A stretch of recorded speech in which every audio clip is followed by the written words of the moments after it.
ગુજરાતથી હજારો કિલોમીટર દૂર લડાઈ ચાલી રહી છે, પરંતુ અસર ગુજરાતના દરેક ઘરમાં વર્તાઈ રહી છે।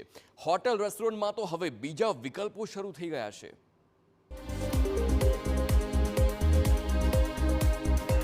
સુરતમાં ગેસની અછતના પગલે હોટલોના મેનુ બદલાયા છે। ઘણી હોટલમાં ગેસનો વપરાશ વધારે થાય તેવી વાનગીઓનું વેચાણ બંધ કરાયું છે, જેના લીધે લોકપ્રિય એવી સાઉથ ઇન્ડિયન ડીશ પણ અનેક હોટલોમાં બંધ કરાઈ છે।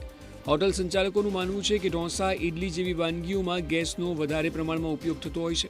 હોટલ માલિકોને યુદ્ધની સ્થિતિ વચ્ચે ધંધામાં નુકસાન વેઠવાનો વારો પણ આવ્યો છે। જેવી રીતે કે હમણાં અમારી પાસે જે ઓપ્શનમાં નથી કે સાઉથ ઇન્ડિયન છે કે પછી ચપાતી છે, એ બધી વસ્તુ અમે બંધ કરી દીધેલી છે। જે વસ્તુ અમારાથી શક્ય થાય છે એ વસ્તુ અમે કરીએ છીએ।